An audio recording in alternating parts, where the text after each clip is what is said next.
Se nestes tempos acende a luz ou enchufar un aparello doenos a todos, imaxinen nun establecemento comercial onde hai dúcias de máquinas tirando da enerxía. O comercio local afoga tamén ante as abusivas tarifas das eléctricas. Entre os establecementos máis afectados atopamos, por exemplo, as panaderías, onde os fornos traballan arreo. Nesta de Vilagarcía sufriron un incremento desorbitado. Ha subido casi un 90%. Si se pagaban, por decir algo, 1.500, ahora estamos pagando casi 2.800 euros. Es muy fuerte la subida. Nesta outra tenda de ultramarinos pasaron de pagar 170 euros de luz a case 300. As culpables, as neveiras que funcionan 24 horas ao día. A nosotros nos subió entre un 60 y un 70% el recibo de la luz. Y eso quiera que no, pues es que es muchísimo.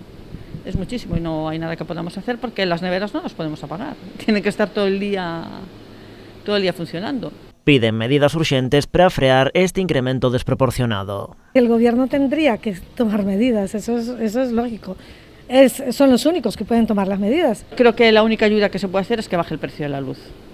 Yo creo que es lo mejor. No te vale de nada que te den una ayuda si luego el recibo de la luz lo tienes que seguir pagando mes a mes. Si esto continúa hacia largo plazo, claro que va a ser un gran problema, porque es que vamos a tener que subir la mercancía muchísimo y eso va a afectar siempre al ciudadano, a la gente de a pie, es la que va a afectar sempre. A xente de a pé xa se está vendo afectada por esta suba do prezo da luz no consumo doméstico. Esta mañá as portas da oficina de Naturgy en Vilagarcía, moitos agardaban a súa quenda para tentar conseguir información sobre as tarifas. De pagar 28 euros como pago, me suben a 66. Voy que me expliquen a ver lo que es esto. Me afectó como a todos, de pagar 80-90 a pagar 100 y algo.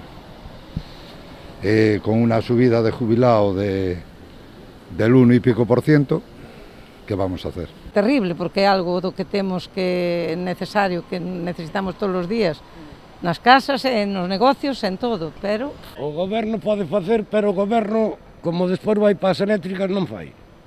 Pero se os apretaran duro desde abaixo, sí que vería así como o goberno tamén entraba polo ar. Os problemas xerados polo incremento das tarifas únese tamén a incerteza de moitos usuarios que aínda non recibiron as últimas facturas. Moitas comercializadoras están acumulando demoras por culpa das distribuidoras eléctricas. Din que tuveron unha anomalía en algo dos recibos e que nos van a mandar as facturas e que entonces que nos las van a prorratear ou eso, non? Esta pasada fin de semana houve concentracións organizadas pola CIGA contra o recibo da luz en Vilagarcía e tamén en Ribeira, Boiro a Pobre Rianxo.